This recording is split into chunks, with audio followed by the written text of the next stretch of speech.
African in the world. That new African showed that after all, the black man is managing the whole world.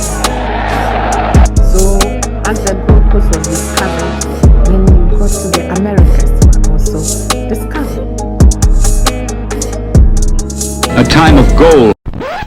Welcome back to another episode of the CruiseLine podcast, y'all. Back-to-back studio sessions in the same week. It's been crazy. St. Louis, then back, Bella, then now Big Kasi, the building, you know. Yeah. I'm excited. One of my longtime friends is in the building. He's back in town, and he's a fellow Jayhawk himself. Rock Chalk. I'm not going to announce too much. I'm going to let him introduce himself to y'all. Big ups to Kashi Ross for coming to the Cruise Line. Welcome to the Cruise Line family, Kashi. Yes, sir. Let's get it. Yeah, thank you, man. I really appreciate y'all for having me on here, man. It means a lot just to see your growth, your brother's growth, to see the things that y'all are doing. They're very impactful and they're really needed in this community. So big shout out to y'all. Thank you. Thank you very much. Yeah, as has been said, my name is Kashi Ross. Originally from Wichita, Kansas, went to KU. And I currently have a consulting business, which is called WizKid Consulting. I'm a business owner, investor, and, you know, I do a little bit of everything. So That boy out here, he got his hands, legs, feet everywhere. Yes, sir. Yeah, the business octopus. When I first seen your investment, is it an investment company or like just consulting? So I would say it's a little bit of both. Some of my clients, I actually do invest in their businesses, depending on if it aligns with my brand and some of those things. But I overall first start with helping them build like that financial foundation. So my background is in accounting. I went to KU, got my bachelor's and master's in accounting. After that, I worked in public accounting, and I worked as an enterprise risk consultant. Okay. So I worked with a lot of Fortune 500 companies, but the biggest thing is I wanted to pour that knowledge into, you know, small businesses, businesses of color, and I really wanted to be able to help build the infrastructure financially for black businesses so that they're able to grow and they could, you know, eventually reach that Fortune 500 status. That's love, so. man. That's the goal. Generational wealth, man. Yeah. You see what I'm saying? You got to keep it in the community. When I first seen the name WizKid Consulting, I was about to ask. I went straight because, you know, we're from Ghana and in Nigeria. Do you know who WizKid is? Yeah. Yeah, so He a big star. Yeah. So I seen WizKid Consulting. I'm like, Kashi knows something we don't know. Like, was there a relation? Yeah. So in relation to that, no. But being from Kansas, I travel a lot. I've been a part of a lot of different organizations that have afforded me opportunities to go all over the U.S., different parts of the world. And anytime they ask me where I'm from, I tell them Kansas. Okay. First thing they say, Wizard of Oz? And then I'm like, okay. I haven't even seen it, honestly. But For real? no, I haven't. I'm not seen even it. from Kansas and I seen the Wizard of Oz. Yeah, I ain't watching that. But that's one portion of it. The other portion is like WizKid. If you look up the definition in the dictionary, is someone who's very inquisitive from a young age.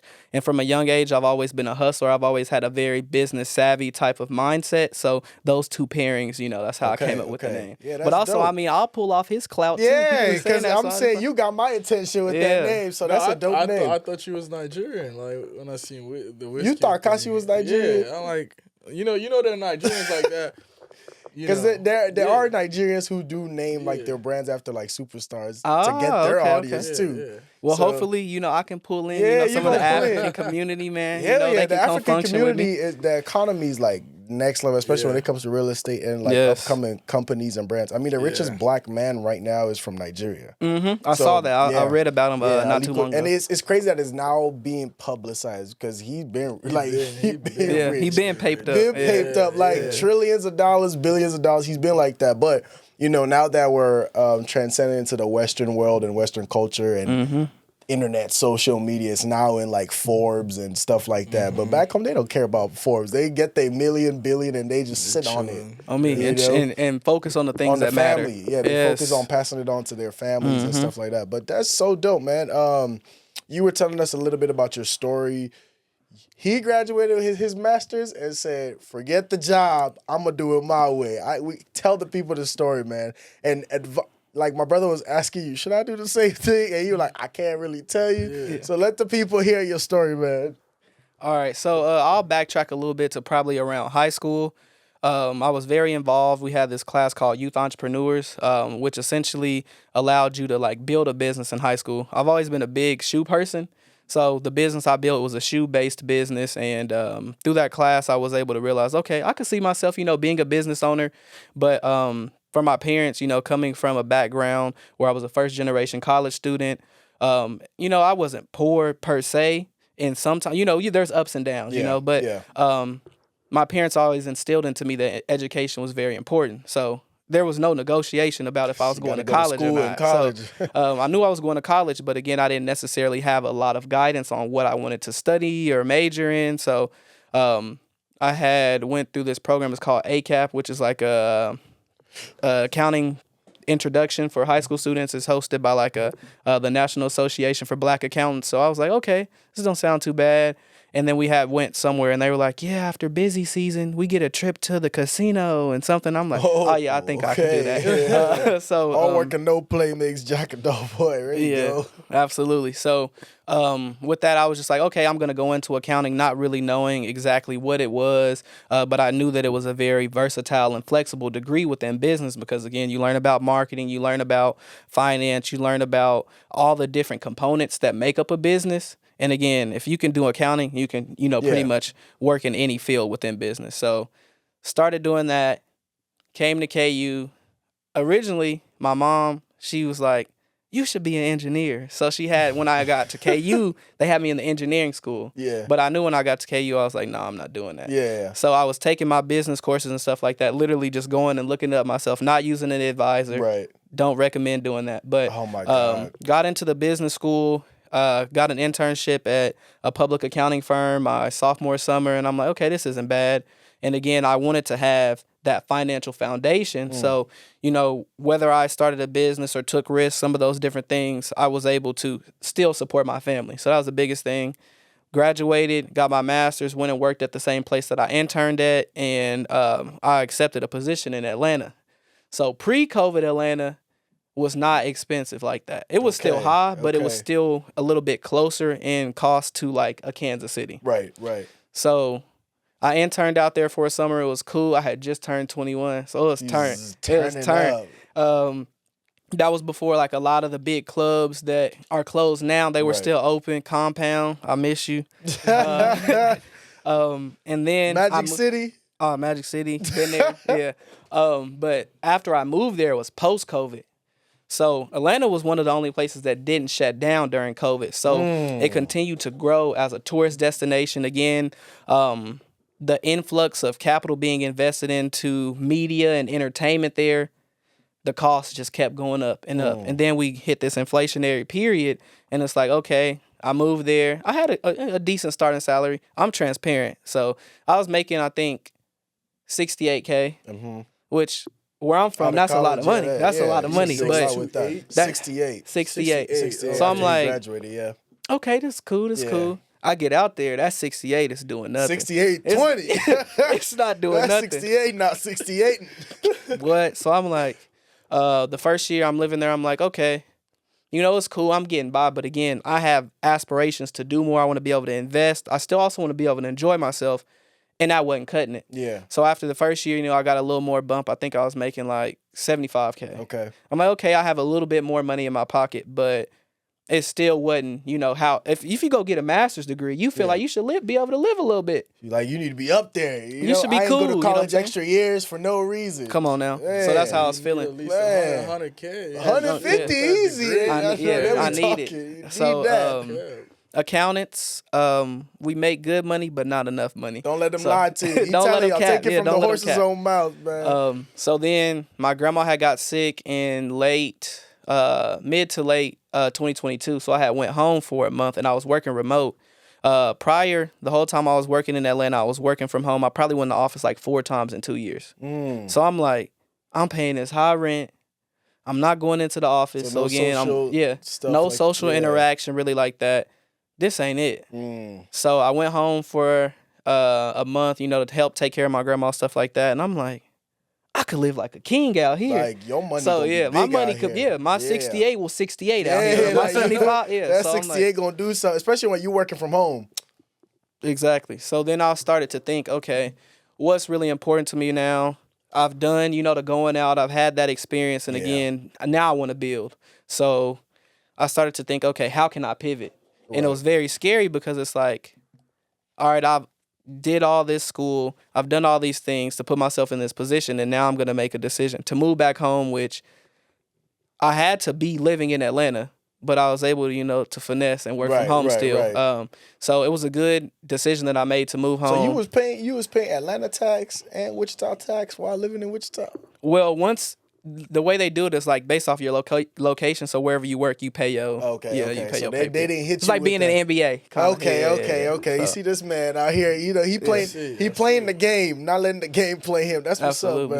up, man. So then I moved back home, and it was very good that I did because in January of 2023, my mom got re-diagnosed with breast cancer. So I was able to be a really big support for her, be close to my family.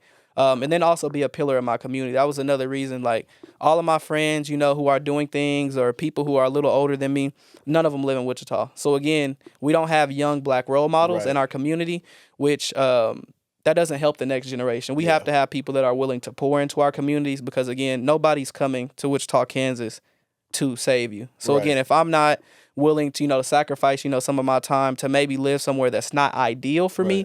But again, the long-term impact that I could have there is, more important. So fast forward a little bit longer, I start to save my money. I stayed at home.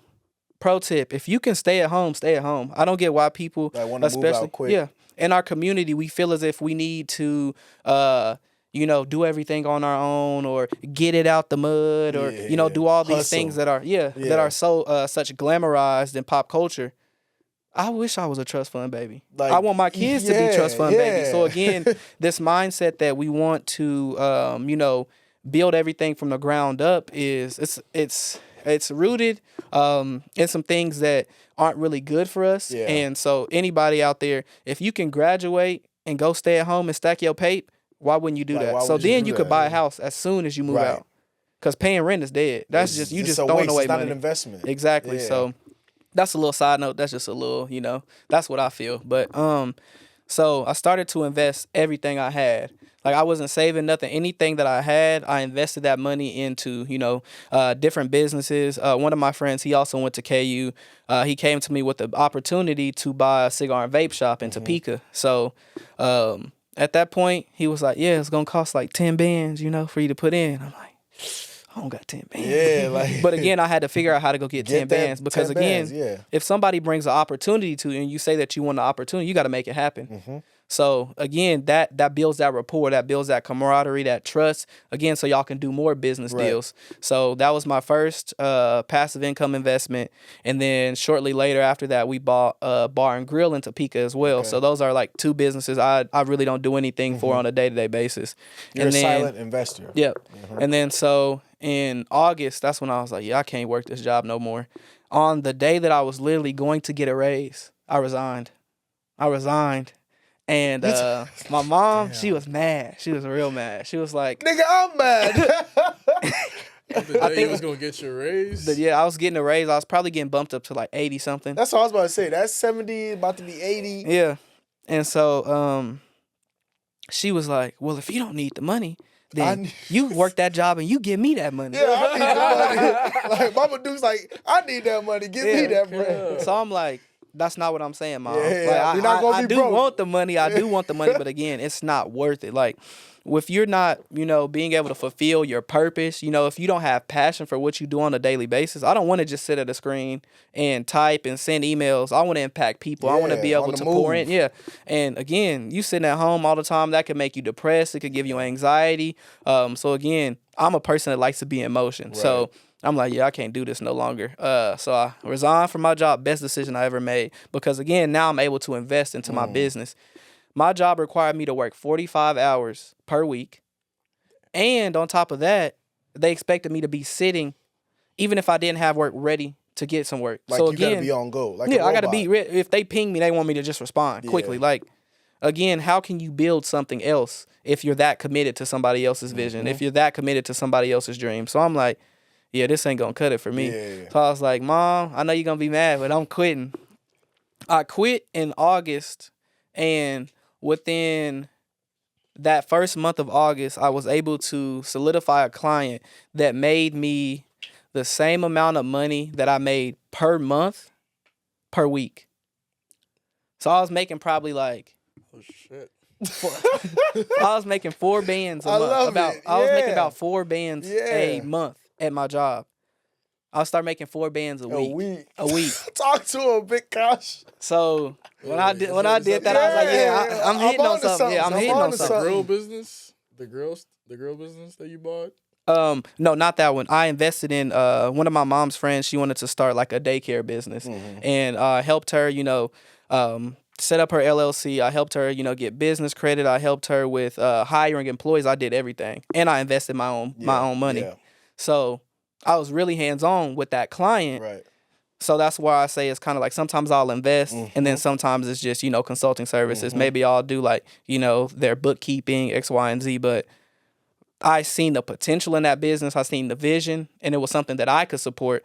So I was like, all right, here go to Pape. I'm gonna help you set everything up, because again, people don't know how to structure a business. They don't know how to hire. And again, once you have corporate experience, you can grow your business so much quicker, because you can really be able to set some things up that are more automated. Yeah. You can use some resources that save you more time. So we grew her business so quick. Right. Just being able to use the things that I had learned. So I'm like, okay, now I'm cooking. So then I started to think, how can I do that for more, for more of my clients? So what are the different things or management materials or tools that they can use to, make their business more efficient and more effective, so that they can make more money? If they making more money, then they ain't gonna have no problem with giving me just a little paper on the side every month. So my goal is, if you let me help you, you gonna help me.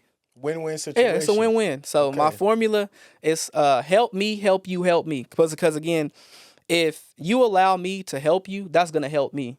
And being able to help you, it's just gonna keep pouring. We're just gonna keep going back and forth. It's just like a cycle. I help you boss up.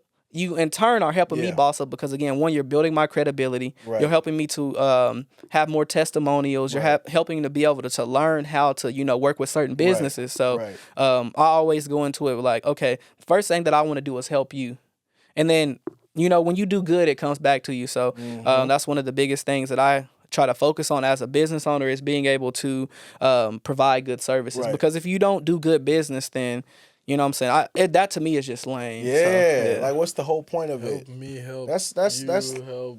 We. help me, help you, help me. You Yeah. understand? Y'all put that. Y'all heard that? I'm Yeah. telling you, bro. But that's insane, and I love to see it, because we connect on that basis. Where me and my brother, this is exactly what we're trying to do. We're trying to, like I keep saying, generational wealth, keep the wealth in the community. Yeah. Because I'm all for love and all that, but it's kind of like, when you die, what's your story? Like, what did you do to help the next generation? Exactly. You see what I'm saying? So a lot of people forget all these little things that need to be done. Like, you sacrificing your job and risking taking care of your mom financially, and now you've created this thing that could potentially be something for the next generation. Like, that money gonna roll over, man. And I bet you're not spending your income. You're probably spending money out of like your passives. This is paying for this is paying for that kind of situation.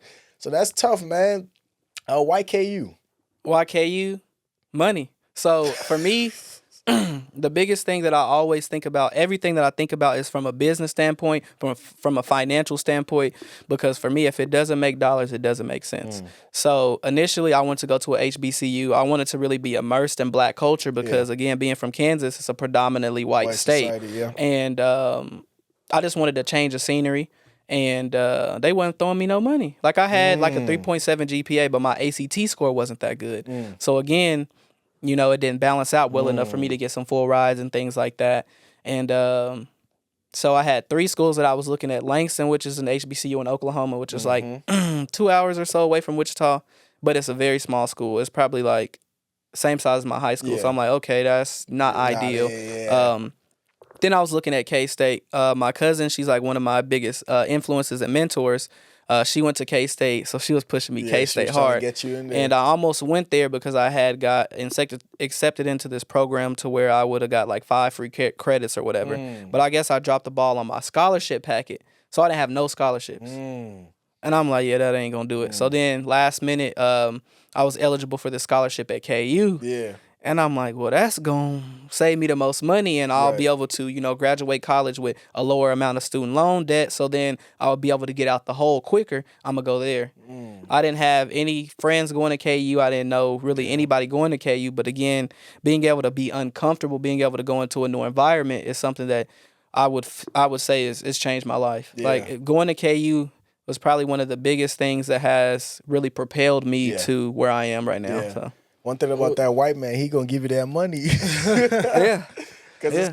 They know how to invest. What was what's your experience like there though? Like the whole 9 yards. At KU? Yeah. Oh, I had a blast. One thing that I would say about any school, any experience, anything, it is what you make it.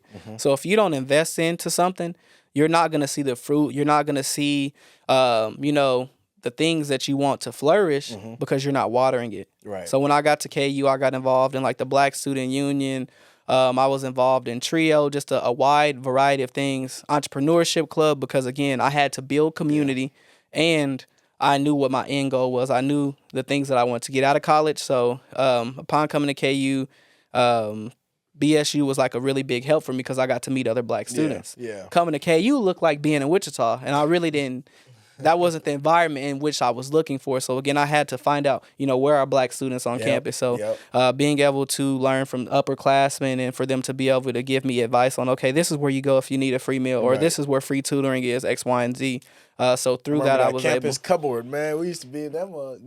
Yeah, you got to get right. Or whoever got free pizza. Yeah. Oh yeah. You already know. We was in there. Pizza over there? Oh yeah. Oh really? They had like free food, free clothes. There was always some kind of drive going on. I see. They was getting people right. Yeah. So that was probably the most important thing. I was able to join my fraternity. I'm a member of Alpha Phi Alpha. I was BSU president. I did things for the Big 12 Council on Black Student Government. So I had a lot of different leadership roles, which I think has really helped expedite my process as a leader within business now, because again, I'm used to working with people from different places. I'm used to working with people who are at different levels in their lives. I'm used to working with people who might not get along. So my newest business, I'm really hands-on with. It's like my main thing right now. And some of my employees were bickering and stuff. So we had to have a meeting. I'm like, hey, y'all got to chill out. But again, I wouldn't have even known how to, set up that meeting. I wouldn't have known how to make everyone feel like they were able to be heard, curate a safe space, all those different things if I didn't, take the time to, take on leadership positions in college. So that really helped groom me. So now when paper's on the line, I know how, to conduct myself. I know how to lead a meeting. I know how to set up an itinerary, all those certain things, an agenda. All those things are vital now that, I'm playing for keeps. Right. So I would say This is real life. Yeah, because it's real life. Yeah. But again, all the things that we do in life, all the different experiences that we have, they're all going to come full circle, and it's all going to be able to be used. But it's up to you to not sometimes get in your feelings about the position that you're in or what lesson you need to learn at that moment. Because again, if you're not learning the lesson in that moment, how can you use it later? So got to be able to be mindful. What I tell people a lot of times, and I think my mom came up with this, but I'm stealing it. She always says, "Get Shout out out your Mama Dukes. on me. Get out your feelings. It ain't no money in there." So when we're operating in a place of emotion, we aren't really looking at things from a rational, a logical standpoint, and what the Bible tells us is that our feelings are fickle, right? So again, if you're constantly moving off your feelings and your emotions, most of the time, that's not the reality of a situation. So you have to be able to step back from those feelings and be able to assess a situation, assess the environment, because again, it could either be life or death, or it could be the difference in winning and losing, or it could be the difference in you being successful in your business or you not being successful. So That's on point, man. There's a strong stereotype like in nightlife or in anything. There's a stereotype about like Black people in general. Like people don't want to give you their money because they think you're gonna run away or something. You know what I'm saying? So how do you deal with that? And being in this circle, doing what you do. So I would say for me, that's why integrity is very big. You have to really build up your brand. And for me, that's why I always do good business. Even sometimes when I know I'm in the right and my client might be wrong, again, your client is always right. Yep. Because again, I'm trying to get you to pay my bills. I'm trying to help you. So again, sometimes you got to be able to hold your tongue. Sometimes you got to be able to really try to figure out what it is that's the root of this issue. Because most of the times what I've learned, like, in doing business is people don't get the outcome that they're looking for because we're not getting to the root of, the problem, or we're not looking and figuring out what it is that they actually need. If we figure out what people need, then they can be more satisfied with the service that you provide them. Some people will come to you and say, "Oh, I need help with budgeting," but they have a budget. So then again, that's not what they actually need. So again, it's on you as a business owner to figure out what it is that they actually need, so that you can provide them with a service that's going to make them feel like they spent their money well. So I always make sure, for example, like throwing events. If I have an event, say a brunch, and somebody doesn't get to eat, and even though they might have came 3 hours late and we said we was only serving food for 2 hours, again, I'm going to refund, them some of their money or all of their money based on, how much was contributed to the food, just because, it's not that deep to me. Because again, longevity is what makes you successful. I'm not going to trip with somebody over one small item. Again, I'd rather just let you have that. And, you still have a good rapport with me, because, again, as black people, the first thing that we do is we go and tear down another black business. So, again, I'm not even going to give you the opportunity to tear me down. Right. I'm going to just let you have it. So then what you're 9 times out of 10 going to do is you'll probably promote my business. Even though you didn't get the outcome that day, the way that I made you feel, you felt seen, you felt heard, you felt appreciated. So again, that goes further than $50, $100, $1,000. So that's how I try to, make sure that I do good business and I'm reputable, because again, the only thing that we have truly at the end of the day is our name. So again, if my name ain't clean, then your whole business ain't clean. Man, we might have to bring you on Alpha Gang. But just hearing your whole experience and how you got to where you are, why you got to where you are. You came to KU and you joined a fraternity. Did you always want to be in a fraternity? Well, no. Because I know Mama Duke said if it don't make money, it don't make sense. Yeah. Well, I honestly didn't even know about fraternities, because, again, I was the first person in my family to go to college. I was a part of like a scholarship pageant type thing for men in high school. And so I started to get introduced to Greek life a little bit, but again, I still didn't have, a full knowledge or breadth of what it was. So upon it coming to KU, doing research about, the different organizations, what they do, some of the notable members, and just looking at what organization aligned the most with me. Being an alpha, there's men like Martin Luther King, W.E.B. Du Bois, Thurgood Marshall. These are all men who, were very big pillars in their community, who had very high moral character. You know what I'm saying? So these were things that I wanted to continue to mold in myself. That's one of the biggest things, and I think biggest misconceptions about Greek life. Some people join organizations because they want to, get girls, or they want to, for association. But again, I already knew who I was before I joined the organization. So for me, it was like, okay, I seen an area in myself in which I wanted to build upon.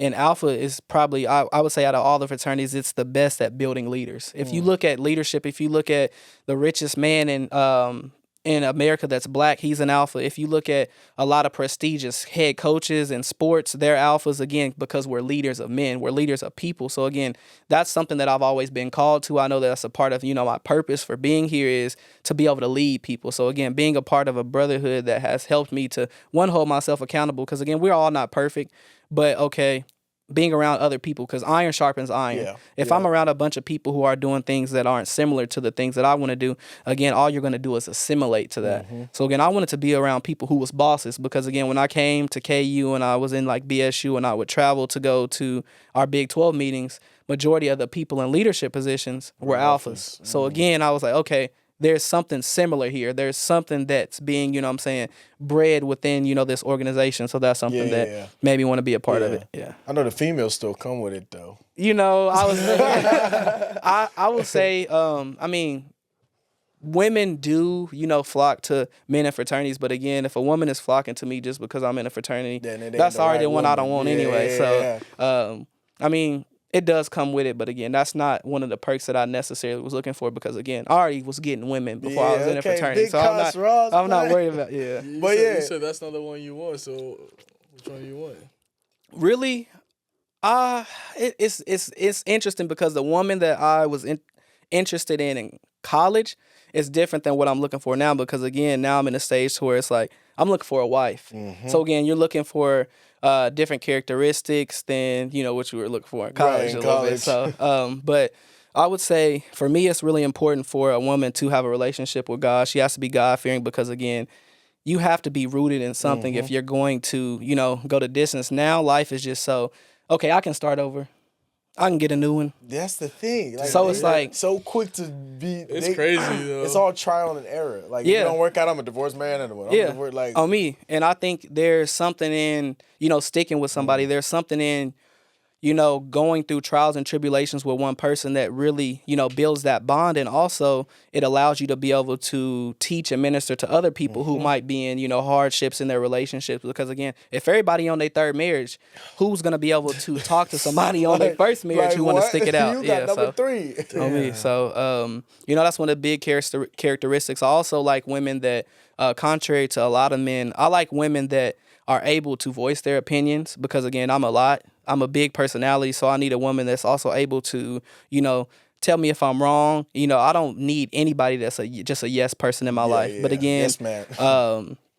that's one of the things that, is important to me because again, I'm not perfect. And again, sometimes, I need somebody to check me when I'm slipping. Again, there's always a way in which you do that, which is what I think a lot of people get misconstrued. You can be able to articulate to somebody that they're wrong without being rude, the tone in which you, talk to people. So I think that's something that, we all have to work on. But I don't want no pushover type of woman personally, but I don't want you to be crazy either. So it's that happy medium. It's the happy What's medium. your find those craziest kind of women in like in Wichita? not even Wichita, but like even because you moved away from Wichita, but moving to KU. What were the women like in your? Because what year did you graduate? 2021, right? I graduated my bachelor's in 2020 and then my master's in 2021. 2021. So what were the women like? I would say it was a lot of women at KU. And that's one of the good things, I guess, for a man. Typically, it's going to be 2 to 3 women to one man. So, like, so the ratio crazy. The ratio is crazy. But I would say a lot of the women at KU, they were very upstanding citizens. But they like to have fun. Yeah. Yeah. I'll give a very, did you have any girlfriend in college? Yes, I had a girlfriend my sophomore year, and then we were kind of on again, off again for majority of college. It was a very good relationship. I think it taught me a lot about love and things like that. So, it's something that I cherished and I learned from. Sometimes people grow apart, so, it's just a part of it. But, I really enjoyed it. I think it was, we had a lot of good times. Everybody makes mistakes. I made mistakes, so... it just be like that. That's all I can say. It just be like that sometimes. But that's that probably also the stuff you learn from your relationships with women and stuff like that molded you as a person. Absolutely. And you've traveled to all these different places in America and also seen the way they deal with relationships and stuff. What would you say? What were some noticeable differences? As you moved to Atlanta, for example, I heard that place a whole different kind of they crazy out there. Atlanta, that it was a culture shock for me. Being from Kansas again, it's less black people. Going to KU, it's less black people. So again, I mean, I look cool, you know what I'm saying? There's a lot of women, so again, there's more, you have options, and again, you're more so not the prize, but again, you're valuable, right? So moving to Atlanta, women ain't worried about none of that. They it's some women that they want a man, they want to get married, they pressing like that. But then there's other ones just is you gonna buy me something? I had one woman, she was like, yeah, you can take me on a date, but is you gonna buy my outfit for the date? What? So I'm like, you don't got they no bold like that. Yeah. So I'm like, you don't got no clothes? That's what I thought of. I'm like, what? I'm funding the date and your outfit? That's crazy. But that just shows you who she is, and she probably don't deserve that date. On me. So, I just kept it pushing. Majority of them like that? I would say it's a good portion. A good portion are like that because, again, you got to think, when you're in Atlanta, now it's like a tourist destination. So, again, and they got hella celebrities, too, out there. And, again, one celebrity, he can fund 10, 15 women. He can fund 20 women. So, again, people think that just because in Atlanta there's a fewer population of, like black men or straight black males or whatever it is. Again, if one rapper got 10 or 15 women, you got one scammer that got 10 to 15 women, they good because they all don't just care getting about paid. you. Yeah. They all all getting getting paid. So again, like, I mean, the women who want to, settle down, get married and stuff like that, it's harder for them. But again, if they just trying to eat good, look good, like they just not be hurting. on social Especially media. if they got a BBL or, Yeah. what I'm saying, stuff like that. Like, I hadn't seen no BBL before I moved to Atlanta. You like BBLs? I'm personally not a big. I like natural women, so I'm not. I mean, they good. They nice to look at and everything, but again, it's something about what I'm saying, it being homegrown that hit different. I mean, you know what I'm saying? Mama's cooking. Yeah, Mama's you know what I'm saying? cooking. I'm not gonna be mad if you got a little bit on your elbow. If you know what I'm saying? Because if you thick, that just come with that. But again, for me, it's just something mentally that I'm just like, why did you feel uncomfortable in yourself to get that? Or why are you seeking that validation physically like that? So for me, yeah. It ain't for you if you think about it, because the health issues that come with that is different. Yeah. If like you're going under the knife knowing that you could potentially die, it gotta be bigger than just for me. Like, yeah, nuts, man. That's crazy. So yeah, I mean, no shade to BBLs. I love to look at them. Y'all can keep posting with y'all BBLs. I might give you a like, but again, that's just I don't want it. I'm cool. Yeah, personally, yeah. We For gonna like keep our for example, distance, for my wife, yeah, BBL. No, I mean, yeah, that's no. But That's what if you enough. fall in love with someone with a BBL though? We'll have to cross that bridge when we get to it. Okay. Yeah, you see, boys ain't gonna cancel it. Yeah. Keep it out there in the air. That's crazy. But man, what was your high school like experience? Like, what kind of kid were you like in high school? Besides outside of entrepreneurship, like just your social life and stuff like that. What kind of kid were you in high school? I would say overall, I was a pretty good kid. That's what my mom would say. But what, was you really a good kid? Yeah, I was good. I mean, of course, everybody is a little mischievous. I like to kick it. I like to go have fun with my friends, go to house parties, go to do stuff like that. But again, I knew that I was, called to do something bigger. So again, I wasn't gonna get lost in the sauce. Yeah. But yeah, high school, I was a big sneakerhead. At first, like when I was a freshman, I didn't have the money and my parents couldn't afford to buy me Jordans. My dad hates anything but Adidas. And this is before Adidas was good. So you literally, like, oh my God. if he would buy me shoes, it would have to be Adidas. Damn, three stripes in high school? Nah, I wasn't doing that. I had to buy my own You had shoes. to get your own? I remember as soon as I had turned 16, my mom put me in a job application at Quick Trip. And I got a job at Quick Trip, and she's like, yeah, you got an interview. I'm like, how? I ain't did that. Yeah. So, I'm thankful that she did that because, again, I was able to stack my own money. So then I just started buying shoes rapidly. I had probably like 50 to 70 pairs of, different retros. This is during the time of like the Gammas, a lot of the shoes that, started those craves around people really starting to be associated with sneakerhead culture.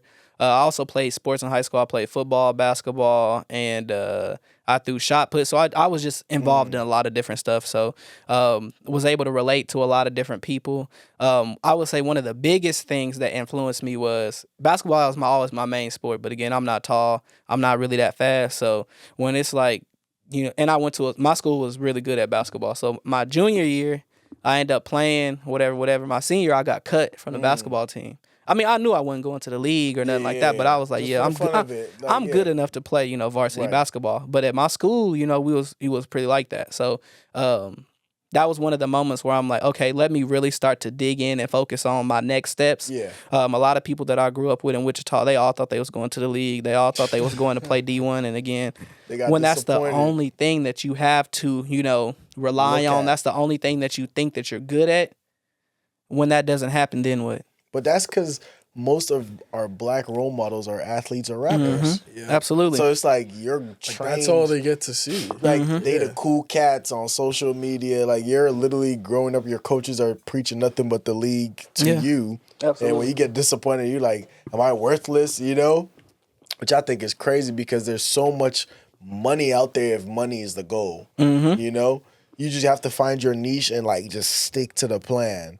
Long journey, but hey, you gotta be in there. Yep. You gotta be in there. But you got cut and you just told yourself like, all right, on to the next. Like, Yeah, You because kept your again, shoulder high. I knew I wasn't going to the league, bro. So I was like, okay. I was already focused on pivoting. But I mean, it was a humbling moment for me because again, when you're so used to things going your way, you're so used to, everything being good. When you're faced with adversity, what do? Is you gonna fold up? Is you gonna cower? Or are you gonna get up and you gonna grit some more? So me, I just went harder. Anytime I face, adversity, anytime I'm faced with a situation to where I feel like I'm being slighted, that just make me want to go harder because again, I want people to look back and be like, dang. He did that. Yeah, he did. And as black people, we have so many obstacles stacked up against us. For me now, it's fun. It's like when you overcome the odds once, then you can do it. No, it's possible. So again, you're doing it again, it gets easier and it gets easier and it gets easier. And you start to reframe your mind to not even see the obstacles. You just go after the things that you want. So then now I'm not even thinking about myself as someone that's, less fortunate. I'm not thinking about myself as a person that, people are going to stare at me when I go shopping, or I'm not thinking about myself as someone who, if they see me in a store, they think I'm going to steal because, again, I've overcame all that. I know if I walk in the store, I can buy whatever I want. So, again, if you follow me around, I don't even see you no more. Yeah. And then I'll go in the store and I'll check out, and then they're looking at me like, what does he do? But Like, you just followed me around the store, you know what I'm saying? So, a lot of those things that we think are hindrances to us, or a lot of the things that we think are stopping us from being successful, if we just stop focusing on that and start focusing on the goal, we'll get there so much quicker. That's what's up, man. That's some big sauce. Y'all heard it. Man. That's some Don't get big lost sauce. in the sauce. You don't have to be in your 30s to start making good money and be set. Like, you can set yourself up in your 20s, and you don't have to be a rapper or an athlete to do that, A lot of people think that, if I want to be a millionaire or a billionaire in my 20s or 30s, I got to be an athlete or a rapper. And there's everybody want to be a rapper out here these days. I'm telling you, everybody want to be a rapper, man.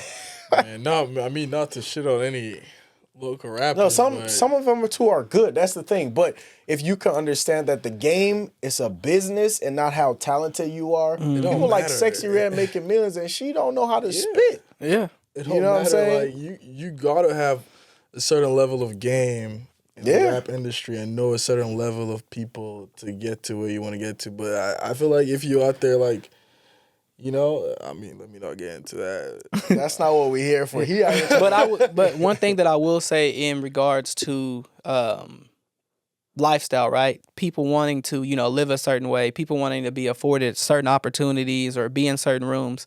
As you were saying, there's not just being a rapper or being an athlete to get in those rooms. There's people in media. There's people, that work in the background. There's so many other roles that are vital to these environments to be curated, to these environments to be successful, that you can be in that room. You can network with these people. But again, you're only focused on the people you see in the front. For me, I like making money. So again, if I'm in the background, that's cool. Yeah, that's even better because again, I ain't even got to talk to you at that point. But being able to understand that you can live a good life. Like, I got on Louis shoes. I got, whatever I want to have. But again, I had to take a different route to get there. Everybody thinks that to get to their goal is just going to instantly happen. Yeah. Or they want to replicate what somebody else has done. But again, what if you take your own path and that path is what's going to get you there the quickest? Right. So I would just say people who want to, get into certain spaces or different avenues, the way that you also can get there is by being different or by doing it different. Right. Because, again, people like things that are different, that stand out. So, again, if I wanted to come in here and be like another person who's in business or like another entrepreneur, it wouldn't be genuine and people couldn't connect to it. So, again, the best thing that you can do is walk in your authenticity, because when you do that, it allows people to really, one, form a relationship with you, build that bond, and then they're going to put you on some plays or, they're going to support you a lot harder because, again, it's not forced. Right. Would you invest in a rapper? Probably not right now because I know how to make money so many different ways. Like the rap money don't come now. What? I ain't trying to put nobody on no 360 deal. Nah. So they can be mad at me. No. Why you calling it a 360 deal? Well, I'm just saying in regards to when people typically invest in music artists and things like that, it's seen that a lot of the deals that, the artist signs, they're not advantageous for them. So again, typically, regardless if, a person is doing good business or not, which there are a lot of shady people within the music industry, a lot of people feel as if they're not getting their just due. Yeah. But again, if somebody literally poured all their resources into you to make you become, you don't think I deserve, a return on investment for that? That's just like if I pay for, your business, I set your business up. Yes, you had the idea, but again, I don't deserve, a certain percentage of that business because again, it was only a vision. It was only, a thought. It was in the sky. And I helped you, you know what I'm saying? I helped you, bring it to life. So again, that come with a price. Right. And again, I think that's something that we also have to understand. No, it shouldn't be the whole amount, but again, it's going to come with a fee. Yeah, and everybody fee different. And my fee high. So just be prepared for that. You know what I'm saying? You got to know who you're dealing with. That's what's up. You know your worth, and you charging what you charge. Do you want to give people an example of how much you would charge?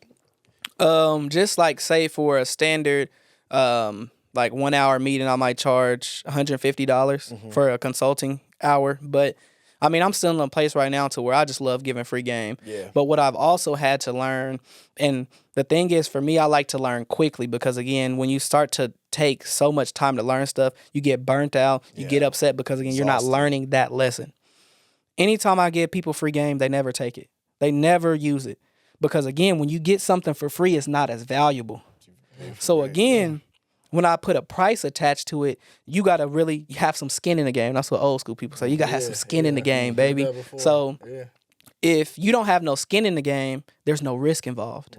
And for me, I love taking risks. Risk for me is what has got me to this position. So again, anybody that I'm going to work with, if you're not willing to risk something, we can't do business. All the time, it doesn't have to be money, but if you're not willing to risk your time, if you're not willing to risk your effort, if you're not even willing to risk your lifestyle, we can't do business because, again, if you have no risk in this, you don't care if it succeeds for real. And that's why it's just like, for me, I always look at, you know what I'm saying, what it is that a person's willing to give up to get where they want to go. Because, again, for me, I gave it all up. I risked every single dollar I had. I stayed at my mom's house and I invested everything. And, again, it came back to me tenfold. But again, sometimes I done took losses, like on, throwing events or, investing in certain stuff. I done took plenty of losses. But again, those losses taught me something. It also taught me, how to look at certain investments. Right. It also taught me that 9 times out of 10, if it looks too good, it is too good. Right. So again, I can't be thinking that I'm just going to make $1,000 really fast. Again, make that 110 times. Yep. If I want to make 10 bands, $1,000 10 times. Again, we have to start by repeating and finding systems that work as opposed to thinking, I'm going to scratch this lottery ticket and I'm going to be a millionaire overnight. And if you keep going with that, you're going to be broke till like it's going to take you a long, you're going to be gray in the beard before that lotto ticket hit. Yeah. I'm telling you, it's sad because a lot of people, they stay in that mentality and there's only a few black people with that mindset. And it's dope to see that there's other people like that because, like you said, how many role models does our community have that people could look up to and be like, I want to be like Kashi Ross when I grow up, He's not a rapper, he's not an athlete, but he made it happen, you know what I mean? He's giving scholarships out here, And that's my thing. I want to be able to have the impact of an athlete or a rapper or, a CEO of a Fortune 500 company, because why can't I? You know what I'm saying? So again, I don't put limits on, what I can do. I would love to have an endowment at KU that's focused on, black students. Right. Again, is it going to be today? Probably not. Is it going to be tomorrow? Probably not. But again, that's just the type of aspirations that I have, and it gives yourself something to work up to because again, boom. First off, you start off having a scholarship, a $500 scholarship. You continue to do that over time, and again, you started at 500, now you at 500K. Then after a while, look up, now you got 5 million. But again, if you don't start, if you never do, you can never build. You can never build if you never start doing something. Right. So the first step is you got to get active. You got to jump off the porch. Yeah. And I mean, I ain't saying you got to jump off 2 steps, but at least take one. You got to get your pinky toe off of there. Yeah. Stretch that foot out there, man. Yeah. That's very inspiring, bro. And you did that. I've been seeing, we've been seeing. I told him about you, man. And there's only a few people who actually like to put their stuff out there. I'm glad you did, you know, because it's inspiring to, if nobody, I watch, you know what I'm saying? And you doing it out there. And there's a lot of people like you on the low, but trust me, man, keep doing what you're doing, bro. Keep doing what you're doing. I seen it. I'm like, is he for real? After meeting you, I see it's for real. Yeah. And that's the real thing, like for shit. me, I try to keep, because I hate social media. I ain't gonna cap to y'all. I hate social media, but I know that it's important. Valuable. Because again, also for me as a business owner, the people that I want to serve and the businesses that I can service primarily are not going to be in Wichita. The businesses have not, reached a point to where they can afford my services. So a lot of the things that I do in my community is for free. Like I just did in January, in the first quarter, I did a entrepreneurship course for women so they can come out, either work on their business plan, improve on their business plan, because again, I'm all about, pouring and impacting my community. But again, the clients that I need to reach are in different demographics.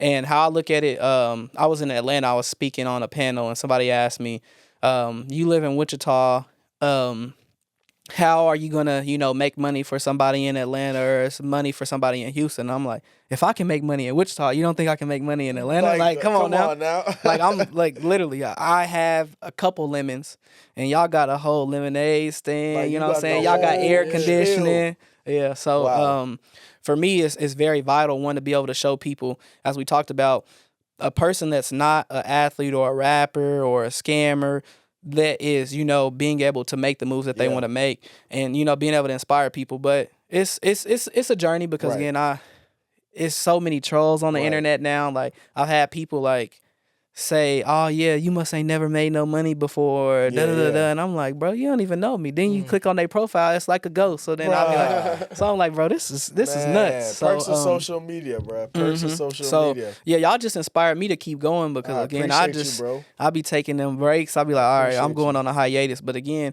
if I'm doing things that can inspire another person, it's my duty, to show that. And again, it's not because I want to flex. It's not because, I'm looking for credibility or, I'm looking for notoriety, but it's again to inspire somebody else to know, let's boss up. Let's all boss up and to be able to, to do those things. And again, I need more peers who, are and being able to connect with people like that, So that's why you got to put yourself out there. You're not even, because you never know where your next investor is going to be. You never know where your next business partner is going to be. And again, I know everybody in my city, so they going to be somewhere else. Right, so. for sure. It's like me telling my homeboys, I'm like, now we gonna get up there, because when I say it's my birthday and we in Turks and Caicos kicking it at X and Y and Z, and you can't get there, that's on you, and it means you just uninvited yourself, you know? And that's gonna be motivation. Like everybody, we need to be on goal, no all gas, no brakes, like, and it's just beautiful to see, man. It's just beautiful to see. Nah, for real though. But like money attracts money, so like when you post it, like you gonna get the right people around you. Bigger circles. Ain't no broke person gonna text you. And that's what I tell people all the time. Like some of my friends or family that deal with, like people always asking them for stuff, or them asking for outlandish favors. People don't play with me like that, because they know my time is too valuable now. Like if people come to me 9 times out of 10. They know what they need. So again, I can assist them, or I can refer them to somebody else, or, they're coming to me with an opportunity. 9 times out of 10 now, I don't even got to look for a play. People is coming to me like, hey, we could do this. Hey, we can do that. I have to be able to discern what's a good investment for me now at this point, and what it is that I want to pour my resources into. But again, now I'm not having a shortage of, opportunity. But again, when I got out of college and I didn't know what I wanted to invest in, everybody was saying, Airbnb or Toro or whatever, And the thing is, people get on the internet and tell you about something, but they done already did it, and they done already ate up the market. So again, that's not something that you might really be able to capitalize on to the same magnitude that they did.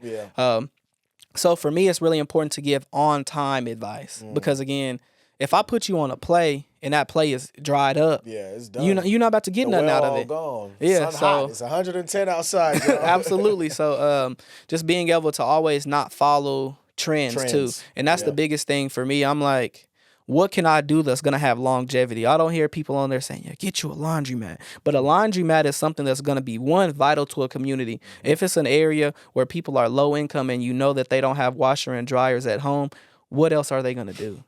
People in America don't hang up clothes. And they don't do that. They go to the laundromat. So again, you have to find out where for example, a convenience store. If you know that in your community there are food deserts, why would you not go and put a convenience store or a small grocery store in that area? One, the business can be successful. Two, you're helping that community. So I think about business from that type of standpoint. Like, I don't want to do what's glitzy and glamory. I just want to get paid. Yeah. So that's how Do you know that lady that like buys businesses like on Instagram? You know who I'm talking about? I think I seen. Yeah, I think I know who you're talking about. Yeah. You kind of remind me of her because Yeah. the what's it called? Laundromat. Laundromat. Yeah. She was talking about that. But shit, what was I trying to get to? I seen your parlays, man. Oh, yeah. okay. It's the NBA season over, but next season, what's the deal, You know, man? like Hey. we got WNBA right now. Oh yeah. Oh, yeah, them girls make me easy money. Yeah. So for me, I've always loved sports too, like since a young age. So that was another plus when I moved back to Kansas because Georgia, they don't have sports betting. When I first moved back, it was like December of 2022, and then the Super Bowl was coming up. Yeah. And so I had already had a FanDuel account because I had came home for like Yeah. Thanksgiving or something. So I was like, I didn't have no like risk-free bets or nothing like that. But my dad didn't have an account. So I was like, hey, Dad, let me put this bet in, you know what I'm saying, on your account.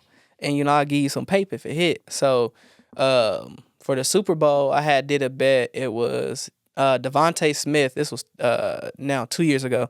Devontae Smith for 40 yards receiving in the first quarter. I was like looking at the analytics, studying, because that's how I sports bet.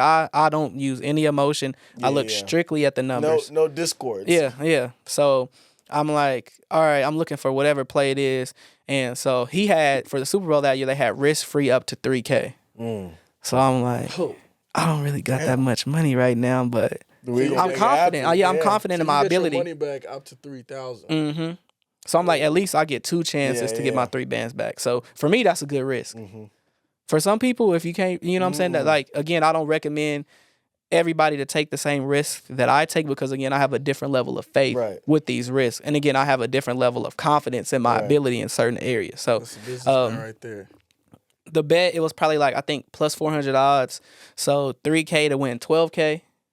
I think it was plus 340. But anyways, the bet hits in the first 5 minutes of the game on the first drive. I know that household was lit. So I was still working my job at this point, and I had picked up like some extra hours because we were working on a client. So they had us working on the Super Bowl. So I have my laptop. I'm working. I'm watching the game a little bit. Then I see him get the first catch. I'm like, oh, this looking good. But then I was like, let me not get too excited. Yeah, that's how So it be. then he got the second catch. I'm like, oh, that's 20-some yards. He got the third catch. I'm like, oh my goodness. The bet hit. So then I got up, I was jumping in the house. And then like everybody was super excited. And they was just like, it was like unreal. Because again, like making 17K in 5 minutes is nuts. So needless to say, I logged off of work right after that. And I was like, no, I'm you not don't doing need no them more. extra hours. So that was like my biggest hit to start that year. And then this season that just passed, I had 2 parlays, and I was doing a speaking engagement for the Big 12 conference on Black student government in Iowa. And I didn't even know sports betting was legal in Iowa, so I hadn't checked my app. But then I found out it was legal, and I was like, oh yeah, I'm gonna put this bet in on my way at the beginning of the day, so when I'm driving home, it's like a 5-hour drive, 6-hour drive. I can just check to see if I'm trending. So one bet I put in was $200 for $12K, and it was like a boosted bet. And then my other bet I had put in was $1,000 for $5K. That's typically how I bet. If I do parlays, I like to keep it 2 to 3 legs, not too long, because again, the longer the bet, of course, the harder risk, it is. But so anyways, I was like, if my $1,000 bet hit, I'm cool. That one had hit, then I'm looking, I'm driving, I'm like getting toward the border of Iowa. I'm like, okay, it's trending, but I couldn't cash out because I got into Missouri. So then I'm like, oh man, this is gonna be crazy if it hit. By the time I got to the border of Kansas and Missouri, I had 1 leg left and it hit. So I had made 17 bands in 1 day off $1,200, and I was like, this is good. God is good. Yeah, but even now, like, for me, sometimes God is just like, you have so many other ways to make money. I don't want you gambling. So sometimes, he's like, nah, don't That's bet. why the broke man can't make no money off parlays. Because you're not supposed to be doing that when you don't got that kind of money. Yeah. So some days, if he's like, nah, like I just don't bet. But it's something that I enjoy. It's something that I do. I mean, it makes me money, but it's also just something I like to do. But again, you always have to have a plan, and you always have to have set limits. Yeah. I know people that they like, oh, I'm gonna hit eventually, and they doing parlays for $1,000 and they betting $10. So again, you're losing $10 every day. $10 every day times 30 days is $300. $300, 12 months. Now you just lost too much money. Yeah, too much money. $6,400. Yeah, so I'm like, you could have bet $10 to make 20, and if you do that every day, now you're positive. So again, the way that we look at things, even different opportunities to make money, it's always lottery. It's always get rich quick. But again, build little by little, by little. Because again, you make $20 every day, 30 days, that's $600 in profit. $600 in profit, 12 months. That's a good passive stream of income. But again, would you rather take your time and let your money grow, or you just want to get rich? So Get rich quick scheme, y'all. Yeah, and that's what I tell people. They always ask me, yeah, I just need to make an extra so-and-so amount. And I'm like, okay, well, let's start by making, a fraction of that. Let's start by making 10% of that. Little drops of water make a mighty ocean. Yes, so it's all about being able to build that longevity. In everything that I do, I'm like, okay, whenever I start losing, and when I make bets, again, it's because I'm wanting to win too much. So again, I'll be like, slap on the wrist. No. One leg, then I'm back to singles, you know what I'm saying? Or then only 2 legs, because again, you're wanting to get too much. When you're trying to, grow too quickly, you'll get stunted. You'll stunt your own growth. So yeah, that's what's up, man. I mean, so why do you post it? You want others to benefit as well? Yeah. So what I did at first when I started sports betting a lot, when I got back to Kansas, I hosted 2 weekends of in-person classes. I was only charging $25. $25 for them to come, and I had a basic session and then I had a advanced session. Yeah. So you're teaching them how to bet. Yeah, teaching them how to bet. Because people would hit me up like, can you give me picks? Can you give me picks? I'm not that type of person, because I would rather teach you how to fish than feed you. Because if I feed you once, you're going to keep coming back. Yeah. To eat. And then, again, your money ain't my money. If you don't have the longevity to take losses, how I can take losses, then you're going to be mad. Because, again, you playing with money that you shouldn't even be betting anyway. Right. So, again, if I teach you how to fish, if I teach you how, to do this, I tell people all the time, like, how I sports bet is like a routine. It's like shooting a free throw. I do this, then I do that, then I do that, because I built consistency and a strategy that works for me. Again, I'm not just jumping on here and clicking stuff. Right. And that's what people be doing, and that's what they think. That's how they gonna make money. Again, no, it don't work like that. So, needless to say, I hosted the class. I had 4 people come. Mind you, I rented a whole ballroom, bought a projector, all this stuff just to teach people, and they didn't come. So I'm like, man, what was this? It was in Wichita. It was in 2023. So I'm like, dang, this is crazy. So then the rest of that season, I'm still hitting or winning. I'm posting my, bet slips or whatever. Same people asking me, hey, can you help me, or hey, can you do this? But again, if you're not willing to risk your time, if you're not willing to risk a little bit of money, I can't help you. Yeah. Because again, you're not serious enough. Right. The people that came to my class, I charged $25. I gave them $100 to bet with. So again, just them taking that step of coming and invest in me, I invested in them. But people don't be wanting to do that. So I mean, I give a lot of free game in general. So if I'm feeling good, I'm like, oh yeah, I like such and such team tonight, or I like this spread, But 9 times out of 10, I ain't even gonna respond no more, because again, or people will be like, well, how about, I just give you some money and you bet for me. Yeah, you bet for me. What do I need to do that for? Yeah, I got my own money. Yeah, I got my own money. So again, cool. You keep your bread on me. So well, that's what's up, man. Kasi, man, we've been going on over. We finally hit our hour mark for show, man. Okay. And I appreciate you so much for coming on set today, bro. I know y'all got free game. You got the financial game. You got the spreads game. You got the game about college and courses and everything, man. That's Kasi Ross, bro. And I'm just, like I said, me and my brother are glad to have you on set, and we like to always bring people that are going to inspire others or got some type of game to put people on. Absolutely. And, it's a full networking circle, and we're building something here, and we're glad you could support that. So I appreciate you a lot for that. That means a lot to me and my brother. And we appreciate you and wish you nothing but the best in all your endeavors, man. Thank you. And the same for y'all, man. Any way that I can support y'all, reach out to me.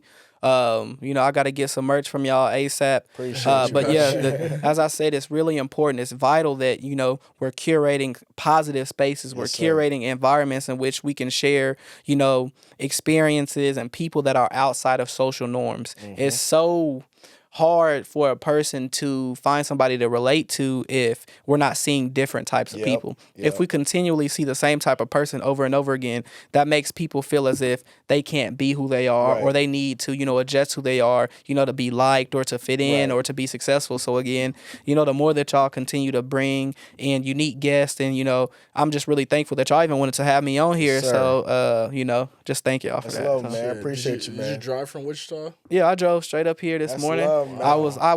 I clocked into my first business, worked for like 4 hours, boom, ran some errands, hopped on the highway, headed here because, you know what I'm saying? Cool. Where you stay tonight? I'm going to KC, so we got to he turn it up. Man. But man, like I said, I appreciate you on the cruise line. What we do is we make the sound of the boat. The boat is two brothers from West Africa who came to America to make it happen. So the boat makes the pong sound. So on 3 we gonna make the pong sound, and we're gonna call it a sesh. All right. 3, 2, 1, pong. Yes, sir. That was good, man. That was good, man.